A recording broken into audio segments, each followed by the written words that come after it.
નારાયણ કવચ અને ત્રીજું હનુમાન ચાલીસા અને ચોથું વિષ્ણુ સહસ્ત્ર.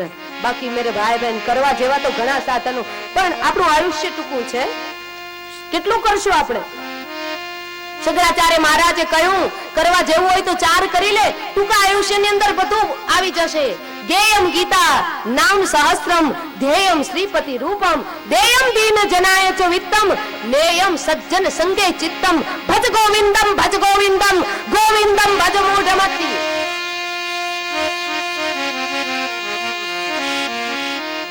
ગેયમ ગીતા નામ સહસ્ત્રમ, ભણવું હોય તો ભગવાનનું વિષ્ણુ સહસ્ત્રનો પાઠ કરી લે. ગેયમ ગીતા નામ સહસ્ત્રમ ધ્યેયમ શ્રીપતિ રૂપમ, જો ધ્યાન ધરવું હોય તો શ્રી હરિનું ધ્યાન ધરી લે, અને આપવું હોય તો દેયમ દીન જનાય ચ વિત્તમ, દીન જનોને વિત્ત આપી દે. એટલે તારી પાસે જે 10મા ભાગનું તારી કમાણીમાંથી જે વધે એ દીન જનો માટે વાપર. અને તારું ચિત્ત જો આપવું હોય ને તો મેરે ભાઈ બહેન, ફિલ્મ સિનેમા થિયેટરોને આપવા જેવું નથી. ચિત્ત આપવું હોય તો માત્ર ને માત્ર ભગવાનને સમર્પિત કરી દે. કરવા જેવું ટૂંકા આયુષ્યની અંદર આ બધું આવી ગયું. આમ તો અહીંયા નારદજીએ પછી આગળ વાત બતાવી કે શું કહું સનત કુમારો, પણ ફરતો ફરતો વ્રજધામની અંદર પધાર્યો તો એવું બન્યું યમુનાજીનો કિનારો સુંદર મજાના યમુનાજી વહી રહ્યા હતા, અને યમુનાજીના કિનારા ઉપર એક યુવાન મહિલા સફેદ વસ્ત્રો પરિધાન કરેલી એ મહિલા, અને એના ખોળાની અંદર એક બાજુ બંને પુરુષો માથું રાખીને સૂતા હતા. મહિલા યુવાન અને પુરુષો વ્રત માથું રાખીને સૂતા હતા. અને હું ત્યાંથી નીકળ્યો એટલે એ યુવાન જે મહિલા હતી એને કહ્યું ક્ષણમ તિષ્ઠમ એક ક્ષણ ઉભા રહો, એક ક્ષણ ઉભા રહો. મેરે ભાઈ બહેન, સાધુની ક્ષણ અને અન્ન ક્ષેત્રનું અન્ન ક્યારેય કોઈથી બરબાદ ન કરાય. કોઈ વક્તા, કોઈ સંત, કોઈ મહાપુરુષોને તમે મળવા જાઓ, કામ પૂરતી વાત કરી અને પછી એને સાંભળો. આપણે આપણી પછી આપવીથી ચાલુ ન કરાય. તો એ મહાપુરુષો પાસેથી જે સત્સંગની પ્રસાદી મળવાની હશે ને એ આપણને મળશે ને, આપણે આપણું જ ગાવામાં રહીશું. બધું એક વિવેક છે, મર્યાદા છે કે કોઈ પણ વક્તા પાસે, કોઈ પણ સંત વિરક્ત સંન્યાસીઓ પાસે જઈએ ને તો મેરે ભાઈ બહેન જેમ બને ને એમ ઓછું બોલાય. સાધુની ક્ષણ અને અન્ન ક્ષેત્રનું અન્ન ક્યારે કોઈ દિવસ બરબાદ ન કરાય. મારી માતાઓને તો ખાસ નમ્ર અપીલ કે તમે કોઈ પણ જગ્યાએ પછી જમણવાર હોય, કોઈ પણ જગ્યાએ જમવા માટે જાઓ ને તો તમારે જેટલું જોઈતું હોય ભલે તમે 10 વખત પીરસાવો, પણ અન્નનો કોઈ દિવસ દુરુપયોગ ન કરો. અન્નનો ક્યારેય દુરુપયોગ ન કરાય. જે અન્ન જમીનની અંદર 4 મહિના સુધી રહે પછી એ બહાર આવે, ટાઢ તડકો વરસાદ બધું સહે, અને પછી આપણે જો આ રીતના ક્ષણવારની અંદર અન્નનો દુરુપયોગ કરીએ ને તો મેરે ભાઈ બહેન અન્ન દેવતા આપણા ઉપર નારાજ થાય છે. અન્નનો દુરુપયોગ ન કરાય મેરે ભાઈ બહેન. પણ ઘણા માતાઓ તો લગ્નની અંદર જાય. હું પહેલા કોઈ બેન દીકરીના લગ્ન થતા હોય તો આશીર્વાદ આપવા જતી, પણ હવે બધું બંધ કરી દીધું. હવે નથી જતી ક્યાંય પણ. લગ્નમાં નહીં જવાનું, કોઈ પણ વિધિ વિવાહ થાય તો એમાં નહીં જવાનું, જતી નથી. પણ અમે પેલા જતા ને ત્યારે આશીર્વાદ આપવા માટે જતા, ત્યારે મેં જોયેલું, પ્રત્યક્ષ મારી આંખે જોયેલું કે અમારી માતાઓની એવી કુટેવ છે. સુટેવની વાત નહીં, કુટેવની વાત કરું છું. કુટેવ છે, પોતાની થાળી અલગ કરાવે, છોરાની, છોરીની, બધાની થાળીઓ અલગ અલગ કરાવે. પછી અમે પૂછે કે આ શું કામ તમે આટલો બગાડ કરો છો? તો કે 501 ચાંદલો ભર્યો છે, વસૂલ ના કરવા જોઈએ? ભલે ને તારી બગડતી. આવી જે વૃત્તિ રાખે ને એનાથી વિશ્વંભર કોઈથી રાજી ન થાય. મેરે ભાઈ બહેન, બીજાનું બગાડવાની શું કામ વૃત્તિ રાખો? બસ એવી વૃત્તિ રાખો ને જેમ બીજાનું સુધરે એવું કામ કરીએ. અન્નનો દુરુપયોગ કરશે અન્ન દેવતા ધીક ધીક આપણને શ્રાપ આપશે. અને બીજું ખાસ કહું મેરે ભાઈ બહેન, અમારી માતાઓ બધા બેઠા છે, અને તમે જ્યારે ભોજન કરવા માટે બેસો ને ત્યારે ચૂલે જે રસોઈ ચડી જાય, એ ચૂલે રસોઈ ચડ્યા પછી તમારી થાળીની અંદર પીરસાઈ જાય. પીરસાણા પછી જે દાળ શાક પાકી ગયા હોય તો ઉપરથી ક્યારે મીઠું ન ભભરાવતા. જે દાળ શાક એક વખત ચૂલે ચડી જાય અને પછી એ રસોઈ પીરસાઈ જાય થાળીની અંદર, ઉપરથી જે મીઠું ને મરચું જે ભભરાવીને ખાય છે એને ગાયનું માંસ ખાતાનું પાપ લાગે છે.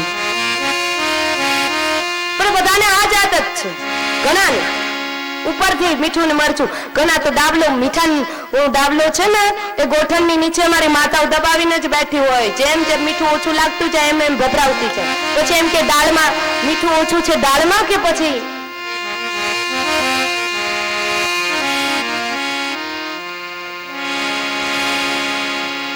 રાંધેલી રસોઈમાં કોઈ દિવસ ઉપરથી મીઠું ન ભભરાવાય.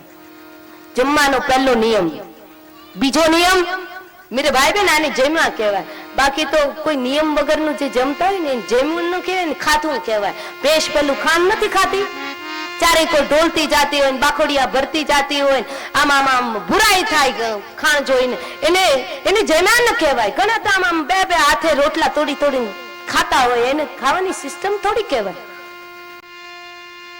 આમ આમ આમ જાણે મરદાના મેદાને પડ્યા હોય, બે હાથે તોડી તોડીને રોટલા જમતા હોય. આ એક શિષ્ટાચાર છે જમવાનો. મેરે ભાઈ બહેન, પહેલો નિયમ કે તમે જમવા માટે બેસો ને ત્યારે પ્રથમ તમારે થાળીની અંદર જે ભોજન આવે ને એને પહેલા પ્રણામ કરો. પણ ઘણા તો જન્મના ભૂખ્યા હોય ને એવી ભૂખ લાગે ને સહન ન થાય, જેવું આવ્યું એવું હબુક કોળીઓ મોળમાં મૂક્યું. પછી બે હાથે જોડી અને કોઈ મંત્ર, એના માટેના મંત્ર છે ઓમ બ્રહ્માર્પણમ બ્રહ્મ હવિ બ્રહ્માગ્નો બ્રહ્મણાહુતમ બ્રહ્મેન તેન ગંતવ્ય બ્રહ્મ કર્મા સમાધિના. ભગવાનને જમાડવા માટેનો મંત્ર છે. પણ કદાચ આ મંત્ર ન આવડે તો કઈ વાંધો નહીં, 12 વખત નારાયણનું નામ લઈ લેજો એટલે બસ તમારું જમવાનું સુધર્યું. ભજન તમારું ભોજન ભજન બની જશે. નહીતરી ભોજન રોગ બનશે, ભોગ ને પછી રોગ બનશે.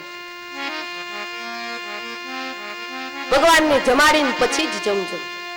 બીજું કે જમવા સમયે મૌન રાખજો. જેટલું મૌન રાખશો ને એટલી મજા આવશે જમવામાં. તમારું ભોજનનો સ્વાદ રુચિકર લાગશે. અને મેરે ભાઈ બહેન, તમને એક નિતાંત સત્ય કહી દઉં. સર્વ ઉપનિષદનો, સર્વ વેદોનો અને શ્રીમદ ભાગવત નહીં પણ 18 પુરાણનો સારાંશ કહી દઉં કે જે માણસ જમતા સમયે મૌન રાખે છે ને એને આખા દિવસનો ઉપવાસ રાખ્યાનું ફળ પ્રાપ્ત થાય છે. એને પછી એકાદશીનો ઉપવાસ ન કરે તો હાલે. કરવાની જરૂર, કરવો જોઈએ, થઈ શકે તો કરવો જોઈએ, પણ ના થઈ શકે તો ઉપવાસ કરવાની જરૂર નથી. કોઈ બીજા ઉપવાસો કરવાની જરૂર નથી. જમતા સમયે જે મૌન રાખે બંને સમયે. પણ ઘણા તો સુતા સુતા હક ન હોય, પથારીમાં સુતા સુતા બોલતા હોય. જમતા સમયે મેરે ભાઈ બહેન, તમારી પાસે એટલું કહું, વારંવાર કહું, જમતા સમયે મૌન રાખજો. ભગવાન રાજી થશે. ઘણા ફૂકી ફૂકીને પીતા હોય, છાશ અરે દાળ છે, આ ચાય છે, ફૂકી ફૂકીને પીતા હોય. ક્યારે અન્નને ફૂકી ફૂકીને પીવાય નહીં, ફૂકી ફૂકીને ખવાય નહીં. એનાથી અન્નદેવનો અપરાધ થાય. અન્નમ બ્રહ્મેતિ વ્યજાનાત ઉપનિષદ કહે. બીજા દ્વારિકા વાળાને તમે ક્યાં શોધવા જશો?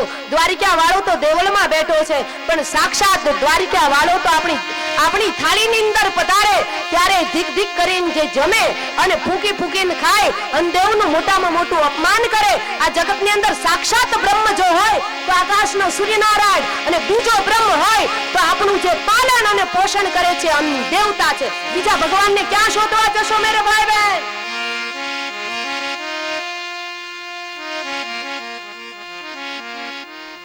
વારંવાર કહું, જમતા સમયે મૌન રાખવું. બસ ઉપર મીઠું મરચું ના ભભરાવું. ને ત્રીજું કે જમવા સમયે ભોજનની અંદર જો વાળ આવી જાય ને તો એ ભોજનને બે હાથ જોડી થાળીને છોડી દેવી. એ થાળી ગમે ત્યાં પધરાવી દેવી, ગાયને પણ ના આપવી. થાળીની અંદર વાળ આવે તો એ ભોજન કોઈ દિવસ કરાય નહીં. કારણ કે મહાભારત કારે કહ્યું છે કે જે થાળીની અંદર વાળ આવે ને એ ભોજન જે કરે એ ભોજન નથી, એ રાક્ષસ કહેવાય. વાળ છે ને એ રાક્ષસ કહેવાય. વાળ જ્યાં સુધી માથામાં છે ત્યાં સુધી સરસ શોભે છે, પણ એ વાળ જ્યારે છૂટો પડે માથામાંથી અને કોઈની ભોજનમાં લાગે અને થાળીમાં વાળ આવે ને ત્યારે રાક્ષસ બની જાય છે. એટલે રાક્ષસ વાળું ભોજન ક્યારેય ન કરવું. આવા સુંદર મજાના વિચારો આપ્યા. અને બીજું કે મેરે ભાઈ બહેન, સવારે તમારે દૂધ પીવું અને બપોરે તમારે છાશ પીવી અને સાંજના ગાયનું દૂધ પીવું. જે રાતના છાશ અને દહીંનું સેવન કરે છે ને એના તમામે તમામ પુણ્યો નાશ પામે છે અને નરકની અંદર નિવાસ કરે છે. મોટા ભાગના લોકો બધા રાતના છાશ અને આપણા કાઠિયાવાડની આ એક આદત છે, ખરાબ આદત છે કે કાઠિયાવાડની અંદર રાતના મોટા ભાગના લોકો છાશ અને દહીંનું જ સેવન કરે છે. પણ યાદ રાખજો કે જે રાતના છાશ અને દહીંનું જે સેવન કરે એની તમામ પુણ્યોનો ક્ષય થાય અને નરકની અંદર એને નિવાસ મળે. તો આપણે એવું શા માટે કરવું જોઈએ મેરે ભાઈ બહેન? આજથી એવો નિયમ લેજો કે થાળીની અંદર અમે ક્યારેય કોઈ દિવસ છાશ કે દહીં રાતના સમયે નહીં લઈએ. છાશ ને દહીં ને લેવાનો સમય બપોરનો છે. બપોરે ખાજો. તમ તારે 2 વાટકા ખાતા હોય તો 4 વાટકા ખાઈ જજો, પી જજો છાશ. પણ રાતના ન લેવાય. રાતના જે છાશનો અને દહીંનો ઉપયોગ કરે છે નર્કગામી બને અને પોતાના જિંદગીના તમામ પુણ્યોનો ક્ષય થાય છે. સ્કંદ પુરાણકારે કહ્યું છે. અને આ ભાગવત એટલે માત્ર ભાગવત નહીં, ખાલી પરંપરાગત કથા નહીં કે ચલો નંદ ભયો કરાવી દીધો, રામ જન્મ કરાવી દીધો, નરસિંહ ભગવાનનું પ્રાગટ્ય કર, એ વાતથી તો આપ બધા જાણો છો મેરે ભાઈ બહેન. પણ આ પરંપરાગત કથા નહીં. આ કથાની અંદર મેરે ભાઈ બહેન બધા ભાગવત શા માટે નામ શું કામ ભાગવતનું નામ ભાગવત શું કામ પડ્યું? ભાગવતનું નામ ભાગવત એટલા માટે પડ્યું કે બધા પુરાણોનો થોડોક ભાગ વ્યાસ ભગવાને આમાં સમાવિષ્ટ કર્યો એટલે એનું નામ ભાગવત પડ્યું. બધા પુરાણોનો ભાગ આવ્યો. પછી સ્કંદ પુરાણ, માર્કંડેય પુરાણ, વરાહ પુરાણ, દેવી પુરાણ, બધા પુરાણોનો થોડો અંશ આ શ્રીમદ ભાગવતજીની અંદર આવરી લેવામાં આવ્યો એટલે એનું નામ શ્રીમદ ભાગવત પડ્યું. એટલે જેમણે પણ ભાગવત કથા સાંભળી છે, સાંભળ્યા પછી આજથી જ એવો નિયમ કરજો, દ્રઢ સંકલ્પ કરજો કે મારી થાળીમાં રાત્રિના સમય દરમિયાન હું કોઈ દિવસ છાશ કે દહીંનો ઉપયોગ નહીં કરું. અને તમે કદાચ જો કરો તો ઘણાને આદત હોય, ઘણા એમ કે નથી છૂટતી આદત, 35 વર્ષની જૂની આદત છે, આ કેમ જાય? પણ રમણ મહર્ષિએ કહ્યું માણસ પહેલા આદત પાડે છે પછી આદત માણસને પાડી દેતી હોય છે. પણ તમારા બાળકોને રાત્રિ સમય દરમિયાન છાશ અને દહીં ન આપજો, કારણ કે છાશ અને દહીં આપશો તો તમારા બાળકની બુદ્ધિ, યાદ શક્તિ ઓછી થઈ જશે. રાતના દહીં ને છાશનું સેવન કરવાથી આપણા ભારતના ઋષિઓએ આ મીમાંસા બતાવી છે. અને ભારતનો ઋષિ કેને કોઈથી ખોટું ન કહે મેરે ભાઈ બહેન, કારણ કે ભારતનો ઋષિ એવું ઈચ્છતો હોય સર્વે જનાઃ સુખીના સંતુ, મારા દેશના સર્વે જીવ સુખી બને, એવો જો ભારતનો ઋષિ ઈચ્છતો હોય તો એ ખોટું કહી શકે ક્યારે કોઈ દિવસ?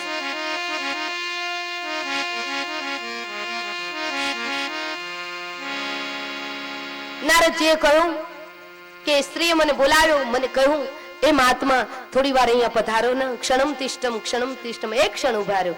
એક ઘડી આધી ઘડી આધી મેં પુન આત તુલસી સંગત સાધુ કિન કટે કોટી અપરાધ. એ નારદજી જેવા મહાપુરુષ જેને મળ્યા અને એ સ્ત્રી કોણ હતા? ભક્તિ મહારાણી હતા. ભક્તિ મહારાણી કહ્યું જુઓ નારદજી, આ છે ને એ મારા બંને પુત્રો છે, જ્ઞાન અને વૈરાગ્ય છે, એમને મૂર્છા આવી ગઈ છે અને મૂર્છામાંથી જાગૃત કરવા માટે કંઈક કરો ને. એ વખતે હું નારદજી એ ગંગાજીનું જળ લઈ આવ્યા, યમુનાજીનું જળ લઈ આવ્યા, જ્ઞાન વૈરાગ્ય ઉપર છંટકાવ કર્યો, વિષ્ણુ સહસ્ત્રના પાઠ કર્યા, શિવ મહિમ્ન બોલ્યા, નારાયણી કવચ બોલ્યા, વેદના મંત્રો બોલ્યા, શ્રી સૂક્ત બોલ્યા અને વેદની અંદર પુરુષ સૂક્ત બતાવ્યું છે એ બોલ્યા. પણ જ્યાં સુધી જ્ઞાન અને વૈરાગ્ય આ સાંભળ્યું ત્યાં સુધી બરાબર અને બગાસા ખાઈને બેઠા થયા. જેવું નારદજીએ આ બોલવાનું બંધ કર્યું, વેદની રૂચાવ પાછા હતા એમને સુઈ ગયા. ખબર પડે છે આ કથા આપણી છે. મેં હમણાં જ કહ્યું ને કે ભાગવત એ સમાધિ ભાષામાં લખાયેલો ગ્રંથ છે. આ તો કથાનક જોડી દેવામાં આવ્યું છે.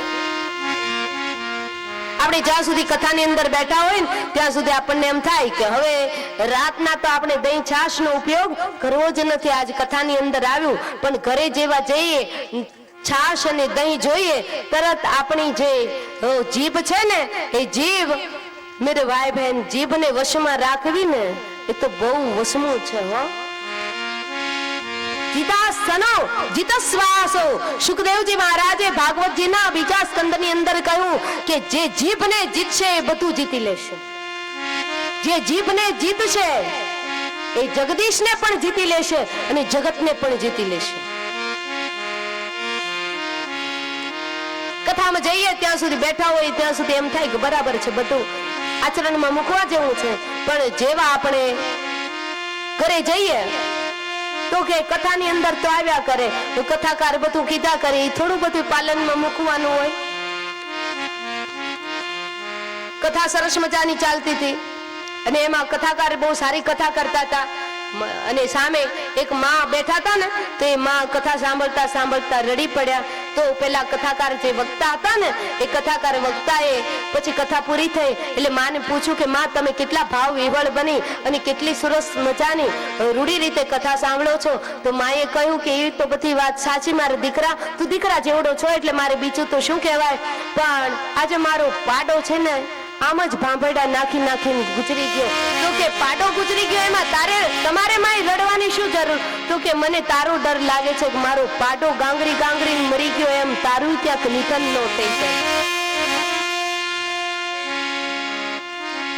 અમે કથા સાંભળવા જઈએ મળે જ્ઞાન પણ જરીએ ના લઈએ. એક રામ ભક્તએ કહ્યું, અમે કથા સાંભળવા જઈએ મળે જ્ઞાન પણ જરીએ ના લઈએ. અમે કથા સાંભળવા જઈએ મળે જ્ઞાન પણ જરીએ ન લઈએ. સમય કાઢવાને કાઢ, સમય કાઢવાને કાઢ, કોઈ પકડીએ મહારાજ, કોઈ પકડીએ મહારાજ, પાછા એવાને રે મળે જ્ઞાન પણ જરીએ ના લઈએ. પાછા એવાને એવા રહીએ મળે જ્ઞાન પણ જરીએ ન લઈએ. એ અમે કથા સાંભળવા જઈએ મળે જ્ઞાન પણ જરીએ ના લઈએ. અમે કથા સાંભળવા જઈએ મળે જ્ઞાન પણ જરીએ ન લઈએ. તો આવું છે બધું. એટલે આ કથા તમારી મારી સૌ કોઈની કથા છે, જીવની કથા છે. કથા સાંભળીએ ત્યાં સુધી એમ થાય મારી બેટી બહુ સારી મજાની વાંચે છે હો. આમાં ઘણી માતાઓ તો મને તું જ કહેતા હશે પાછળથી. ઘરે જશે ને તો એમ કહેશે મારી બેટી બહુ સારી વાંચે છે કથા, પણ યાદ નથી રહેતું. કારણ કે અહીંયા ઊભા થાય ને એટલે કપડા ખંખેરે, ધૂળ ન લાગ્યો જાય ને એટલે કપડા ખંખેરે, સાથો સાથ કથા સાંભળી હોય એ પણ ખંખેરી નાખે કે તમારે તેરા તુજકો અર્પણ, રાખ તું યાદ, અમારે યાદ નથી રાખવું. તો નારદજીએ ઘણા પ્રયાસ કર્યા જ્ઞાન વૈરાગ્યની જાગૃતિ અપાવવા માટે. એ વખતે આકાશ માર્ગેથી આકાશવાણી થઈ, નારદજી સુન્યો જ્ઞાન યજ્ઞમ કરિષ્યામિ શુકશાસ્ત્રમ કથોજ્વલમ. જ્ઞાન યજ્ઞમ કરિષ્યામિ શુકશાસ્ત્રમ કથોજ્વલમ. ભક્તિ જ્ઞાન વૈરાગાણમ સ્થાપનાર્થમ પ્રયત્નથ. હે નારદજી, તમે આ જ્ઞાન વૈરાગ્યની જાગૃતિ અપાવવા માટે એક કામ કરો, ગંગાને કિનારે જાઓ અને ત્યાં શ્રીમદ ભાગવતજીની કથા કરાવો. વિચાર કરો કે ક્યાં યમુનાજીનો કિનારો, યમુનાજીના કિનારે જ્ઞાન વૈરાગ્ય મૂર્છામાં પડ્યા છે અને ક્યાં ગંગાજીનો કિનારો, અને ગંગાના કિનારે નારદજી કયા બધા ઋષિ મુનિને એકત્રિત કર્યા જે કથાની અંદર નહોતા આવતા. એને કોઈને ચોટી પકડીને લઈ આવ્યા, કોઈની બાઈ પકડીને લઈ આવ્યા, કોઈને પરાણે લઈ આવ્યા, કોઈને પ્રલોભન આપીને લઈ આવ્યા, પણ કોઈને કોઈ રીતના નારદજી કથાની અંદર લઈ આવ્યા. સુંદર મજાના સમયાણા નખાણા અને ગંગાના તટ પર, ગંગાને કાંઠે ગંગાજીની સુંદર મજાના સાનિધ્યમાં નારદજીએ કથાનો શુભારંભ કર્યો. પણ એ કયો તટ હતો, કયું સ્થાન હતું? ગંગા દ્વારે સમીપે તું તટાનંદ નામકામ, આનંદ નામનું તટ, અને ત્યાં સુંદર મજાની શ્રીમદ ભાગવતજીની કથાનો રસધારા વહેવા લાગી છે અને બરાબર આખો મંડપ ખચાખચ ભરાઈ ગયો હતો. પહેલે જ દિવસે મંડપ ખચાખચ ભરાઈ ગયો હતો. અને એ મંડપની અંદર બધા ઋષિમુનિઓ પણ પધાર્યા. અને એ વખતે મેરે ભાઈ બહેન ભાગવતજીના શ્લોકનું મંગલાચરણ થયું. અને એ શ્લોકનું મંગલાચરણ કરતા નારદજી બોલ્યા છે. અને સાથે સનત કુમારો પણ છે. ગંગાને કાંઠે પેલા જ્ઞાન વૈરાગ્યનો ઉદ્ધાર કરાવવા માટે થઈ અને સનત કુમારોએ કથા કરી. અને નારદજીએ ભાગવત કથાનું આયોજન કર્યું. નારદજીને સારામાં સારી ભાગવત કથા આવડતી હતી, પણ નારદજી કે હું વાંચવા બેસી જઈશ તો બધાને સંભાળશે કોણ? એટલા માટે થઈ અને નારદજીએ આયોજન સંભાળ્યું. સનત કુમારે કથાનું રસાસ્વાદન કરાવડાવ્યું. ભાગવતજીના શ્લોકનું મંગલાચરણ કર્યું. સદા સેવ્યા શ્રીમદ ભાગવતી કથા યસ્યા શ્રવણ માત્રેણ હરિશ્ચિતમ સમાશ્રયે. સુંદર મજાની ભાગવત કથાનું મંગલાચરણ કરી કથાનો જ્યાં શુભારંભ થયો, ભાગવત કથાના શ્લોક ગવાયા. ક્યાં ગવાયા? ગંગાને તીરે. અને જ્ઞાન વૈરાગ્ય મૂર્છામાં ક્યાં પડ્યા છે? યમુનાજીના કિનારે. પણ શું જો ભાગવતજીના શ્લોકનો ચમત્કાર મેરે ભાઈ બહેન કે જ્ઞાન અને વૈરાગ્ય આળસ મરડીને બેઠા થયા, મૂર્છામાંથી જાગૃત થયા અને પોતાની માં ભક્તિ મહારાણીને કહ્યું ચાલો ચાલો મૈયા. બોલે ક્યાં? તો કે જ્યાં ભાગવતની કથા ચાલી રહી છે ત્યાં. અરે બધા પધાર્યા. જ્ઞાન વૈરાગ્ય અને ભક્તિ આ ત્રણેય પધાર્યા. ક્યાં? જ્યાં ગંગાને કાંઠે આનંદ નામનો તટ. સનત કુમારો કથા કરે, નારદજી આયોજન કથાનું કરે અને બધા ભક્તજનોને સંભાળે. અને એ જ વખતે આખો મંડપ ખચાખચ, પગ મૂકવાની જગ્યા નહોતી. તમે બધા ભાગશાળી છીએ કે મંડપની અંદર જગ્યા છે, પણ ત્યાં તો પહેલે જ દિવસે એટલો મંડપ ખચાખચ ભરાઈ ગયેલો, પગ મૂકવાની જગ્યા ને. ભક્તિ મહારાણી પધાર્યા. એ જ વખતે સનત કુમારો ભક્તિને ઓળખતા નહોતા. ને સનત કુમારે પૂછ્યું દેવી આપ કોણ? માણસનો પરિચય એવી રીતના પૂછાય ને કે એમાં સામેવાળાની જરાય તોછડું ન લાગે. વાણીમાં વિવેક હોવો જોઈએ. અને વિવેક વગરની વાણી શું કામની મેરે ભાઈ બહેન? કાગડોય બોલે છે ને કોયલે બોલે છે, પણ કોયલ છે એ કોઈને કઈ દઈ નથી દેતી, કાગડો કોઈ પાસેથી કઈ લઈ નથી લેતો. છતાંય કાગડાની બોલી કોઈને ગમતી નથી ને કોયલની બોલી બધાને ગમે છે. શું કામ? કે કોયલ મીઠું બોલે છે. બોલી બોલીમાં ફેર હોય છે, ભાષા ભાષામાં ફેર હોય છે. અને અહીંયા ભક્તિ મહારાણીએ પોતાનો પરિચય આપ્યો. જેમ રામચરિત માનસની ચોપાઈ ગાઈ શકાય છે એમ ભાગવતજીના શ્લોકો પણ સુંદર રીતના ગાઈ શકાય છે. ભક્તિ મહારાણીએ પોતાનો પરિચય આપતા જે પોતાનો પરિચય રજૂ કર્યો છે એ શ્લોકની અંદર આપણે ગાઈએ. અને મેરે ભાઈ બહેન એ કણજારિયા પરિવારના પિતૃ સાંભળે અને પિતૃના હૃદય સુધી એ કથાના ભાગવત કથાના શ્લોકો પહોંચે અને ભગવાન દ્વારિકા વાળો એના ઉપર મહેરબાની કરે. મારા સદગુરુદેવ એમ કહેતા કે ભાગવતજીના શ્લોકો બેટા ભલે શ્રોતાઓને સમજાય ન સમજાય, પણ જેમ બને એટલા પ્રયાસો રાખવાના. ભાગવતજીના શ્લોકો વધારે લેવાના, સંસ્કૃત વધારે લેવાના. તો અહીંયા સુંદર મજાના ભાગવતજીના શ્લોકમાં ભક્તિ મહારાણીએ પોતાનો પરિચય આપ્યો છે. આપણે પણ એ ભાગવતજીના શ્લોકોનું સુંદર મજાનું ગાન કરીએ. જેમ રામચરિત માનસની ચોપાઈ ગાઈ શકાય, ભાગવતજીના શ્લોકો ગાઈ શકાય. શ્રી કૃષ્ણ ગોવિંદ હરે મુરારે હે નાથ નારાયણ વાસુદેવ. શ્રી કૃષ્ણ ગોવિંદ હરે મુરારે હે નાથ નારાયણ વાસુદેવ. કૃષ્ણ ગોવિંદ હરે મુરારે હે નાથ નારાયણ વાસુદેવ. શ્રી કૃષ્ણ ગોવિંદ હરે મુરારે હે નાથ નારાયણ વાસુદેવ. ભક્તિ સુતો તો કરુણો ગૃહીત્વા રૂપાસ સાવિદાસી. કૃષ્ણ ગોવિંદ હરે મુરારે હે નાથ નારાયણ વાસુદેવ. સનત કુમારે પૂછ્યું કે ભક્તિ મહારાણી તમારી સાથે આ બંને ભાઈઓ છે એ કોણ છે? ભક્તિ મહારાણીએ જવાબ આપ્યો. પૂછો કુમારા વચનમ દદામિ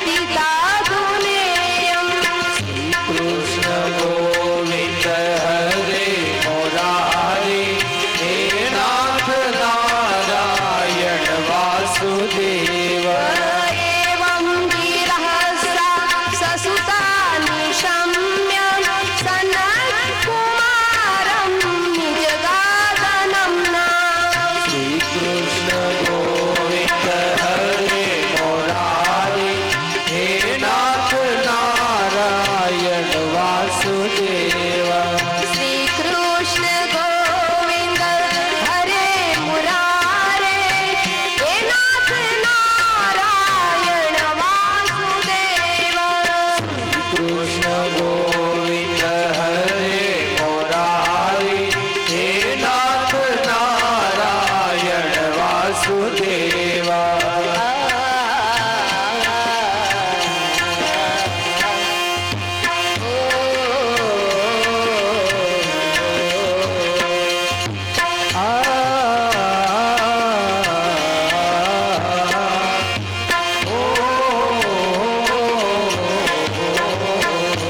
ભક્તિ મહારાણીએ મીઠી વાણીમાં કહ્યું કે હું ભક્તિ આ મારા જ્ઞાન અને વૈરાગ્ય બંને દીકરા છે. અમે કથા સાંભળવા આવ્યા છીએ સનત કુમારો. અમારા માટે થઈને તો આ કથાનું આયોજન થયું છે. મારા બંને દીકરાઓ જાગૃતિ પામ્યા. ભાગવતજીના શ્લોકો સાંભળી ની કથા તો અવશ્ય સાંભળશું જ. સાંભળ્યા વગર અમે જઈશું નહીં. ત્યારે નારદજી દોડતા દોડતા આવ્યા અને કહ્યું છે મામલો શું છે? ત્યારે સનત કુમારે કહ્યું કે આયોજક તમે છો. આ ભક્તિ મહારાણી જ્ઞાન વૈરાગ્ય પધાર્યા, મૂર્છામાંથી જાગૃતિ થઈ અને ભાગવત કથાનું આયોજન એના જ માટે થયું છે કે જ્ઞાન વૈરાગ્ય અને મૂર્છામાંથી જાગૃતિ મળે. તો તમે એના બેસવા માટેની કઈ જગ્યા તો કરો, તમે આયોજક છો. ત્યારે નારદજીએ કહ્યું પધારો પધારો મૈયા પધારો, તમારા માટે સ્વાગત છે. અને જ્ઞાન વૈરાગ્ય ભક્તિ મહારાણીએ કહ્યું નારદજી અમને ક્યાં બિરાજમાન કરશો? અહીંયા પાંડાલની અંદર તો પગ મૂકવાની જગ્યા નથી, અમે ક્યાં બિરાજમાન થઈએ? ત્યારે નારદજીએ કહ્યું કે માં તમારું સ્થાન બીજે ક્યાંય થોડું હોઈ શકે. કથાની અંદર જે ભગવત અનુરાગી, જે ભગવાન દ્વારિકા નાથના જે ભક્તજનો બેઠા છે ને એની ચિંતાના હૃદયની ગાદી ઉપર આપ બિરાજમાન થઈ જાય. હૃદયમાં આપ બિરાજમાન થાવ ભક્તિ લઈએ. અને જે કથાની અંદર ભક્તજનો બિરાજે છે એમના હૃદયમાં આજ પણ ભાગવતજીના વિદ્વાનોનું એવું માનવું છે કે કથા મંડપની અંદર આજ પણ કલિયુગમાં જ્ઞાન વૈરાગ્ય ભક્તિ પધારે છે અને ભક્તજનો જે બેઠા હોય એના હૃદયની અંદર આજ પણ જ્ઞાન વૈરાગ્ય ભક્તિ બિરાજમાન થાય જ છે.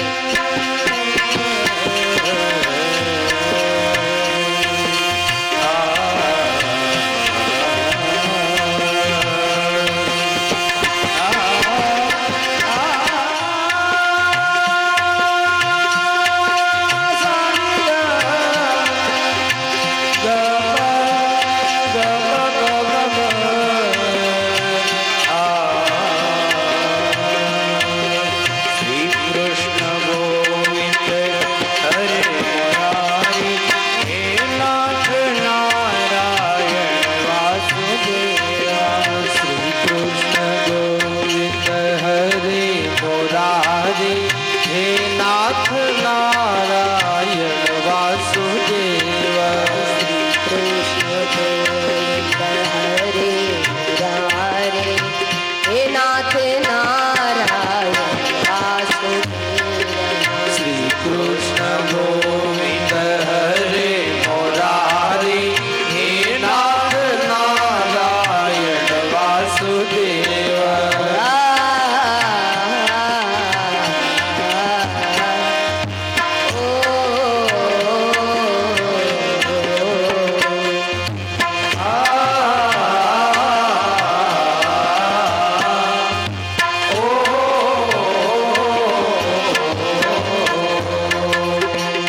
હરે મુરારે હે નાથ નારાયણ વાસુદેવ શ્રી કૃષ્ણ ગોવિંદ હરે મુરારી હે નાથ નારાયણ વાસુદેવ तुंगभद्रा तटे पूर्वम बुद्धपतम मुत्तमम यत्र वर्णाश्व धर्मेण सत्य सत्कर्म तत्परः आत्मदेवः पुरे तस्मिन् सर्ववेद विशारदः स्रोत स्मार्तेषु निष्णान्तो द्वितीय इव भास्कर हरे मुरारे हे नाथ नारायण वासुदेव શ્રી કૃષ્ણ ગોવિંદ હરે મુરારી હે નાથ નારાયણ વાસુદેવ હે નાથ નારાયણ વાસુદેવ હે નાથ નારાયણ વાસુદેવ હે નાથ નારાયણ વાસુદેવ હે નાથ નારાયણ વાસુદેવ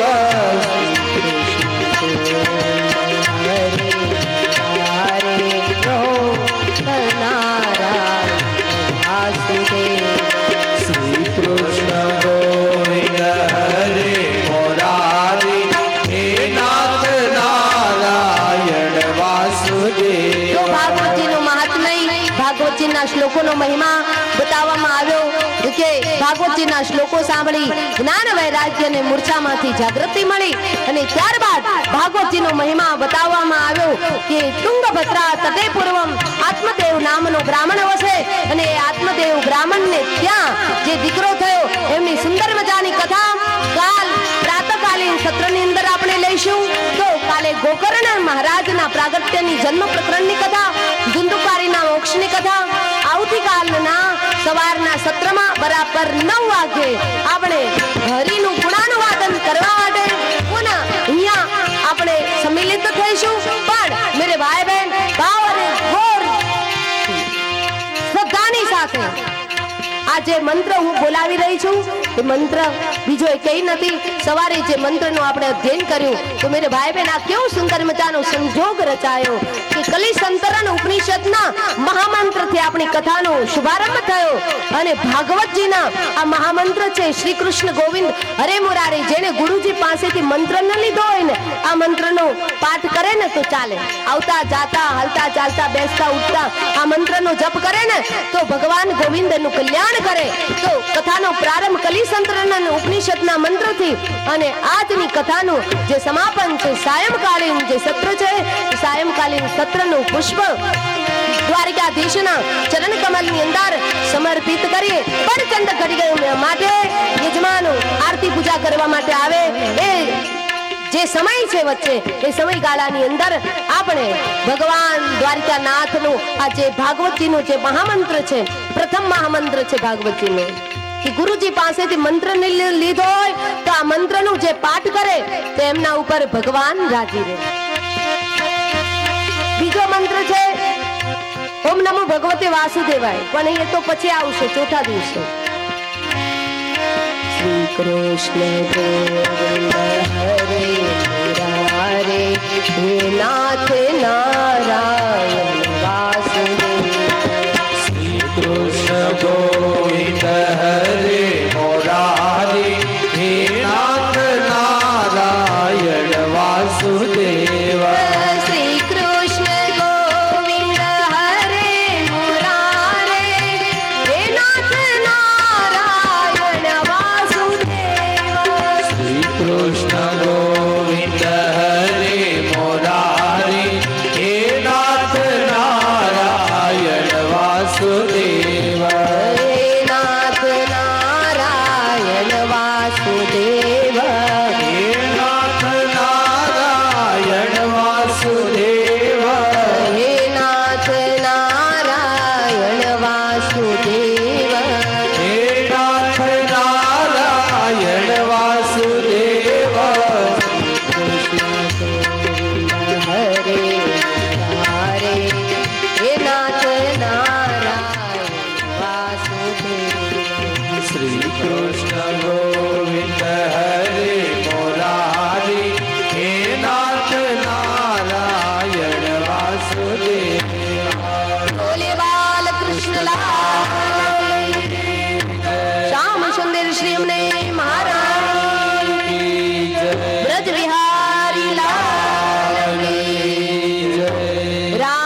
रामचंद्र भगवान की जय हनुमान जी महाराज की जय द्वारिकाधीश की जय जय जय श्री राधे जय जय श्री राधे जय जय श्री राधे जय जय श्री राधे जय जय श्री राधे जय जय श्री राधे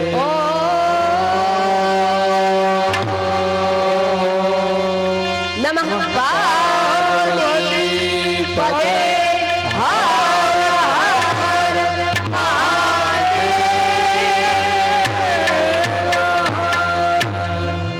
કાલના સત્રમાં સુંદર મજાની ભીષ્મ સ્તુતિ કે જે મને પણ બહુ ગમે છે, મને ગમશે, તમને ગમશે, કારણ કે હું છે ને કથા મને જે ગમે, મારા આત્માને ગમે એવી કરું છું, એટલે આત્માને ગમે ને એટલે બધાને ગમે. તો કાલના સત્રમાં સુંદર મજાની ભીષ્મ સ્તુતિ છે અને ભીષ્મ સ્તુતિ બહુ સુંદર મજાની છે. ભાગવતજીની અંદર 12 ભગવતીય ભક્તો છે, એમાંના 12 ભગવતીય ભક્તોમાં દાદા ભીષ્મનું સ્થાન મોખરે છે. તો કાલના સત્રમાં ભીષ્મ સ્તુતિ છે. તો આપ બધા પધાર્યા છો અને આ રીતના પધારતા રહેજો. કણજારિયા પરિવાર દ્વારા આમંત્રિત છો.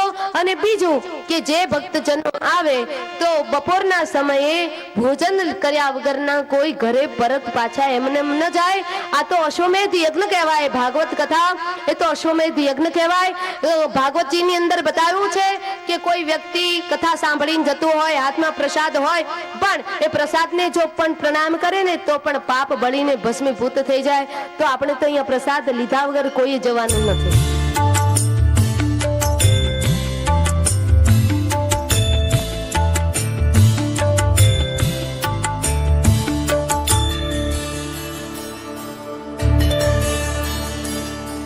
नारायणं भजे नारायणं लक्ष्मीनारायणं भजे नारायणं नारायणं भजे नारायणं लक्ष्मीनारायणं भजे नारायणं नारायणं भजे नारायणं लक्ष्मीनारायणं भजे नारायणं नारायणं भजे नारायणं लक्ष्मीनारायणं भजे नारायणं नारायणं भजे नारायणं लक्ष्मीनारायणं भजे नारायणं नारायणं भजे नारायणं लक्ष्मीनारायणं भजे नारायणं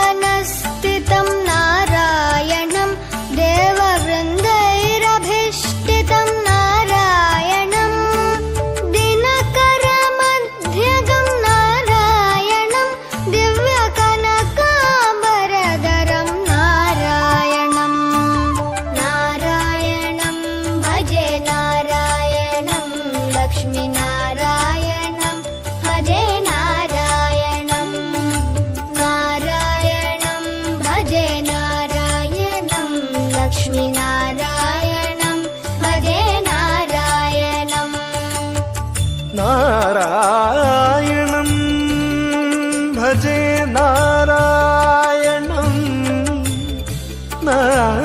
नारायणं भजे नारायणं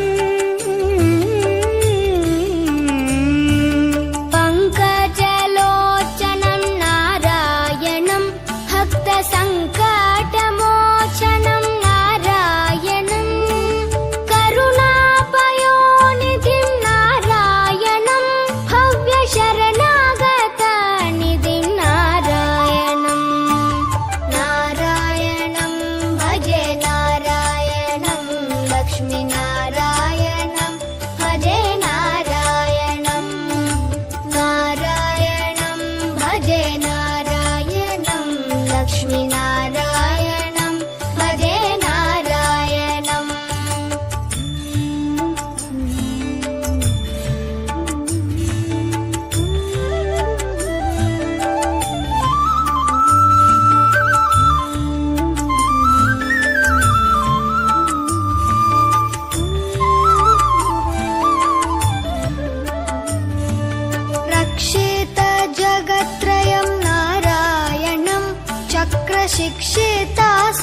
ज्ञानानन्दमयम् नारायणम् अज्ञाननाशकम् नारायणम् शुद्धविज्ञानभासकम् नारायणम् नारायणम् भजे नारायणम् लक्ष्मीनारायणम् भजे नारायणम् नारायणम् भजे नारायणम् लक्ष्मीनारायणम् भजे नारायणम् बनी बनी बनी बनी बम बनी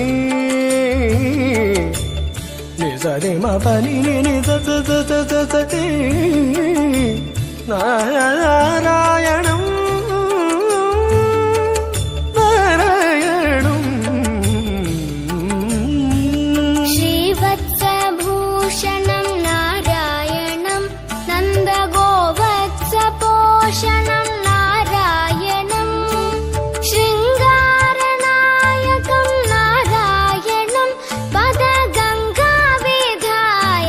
नारायणम् नारायणम् भजे नारायणम् लक्ष्मीनारायणम् भजे नारायणम् नारायणम् भजे नारायणम् लक्ष्मीनारायणम् भजे नारायणम् नारायणम् भजे नारायणम् लक्ष्मीनारायणम् भजे नारायणम् नारायणम् भजे नारायणम् लक्ष्मीनारायणम्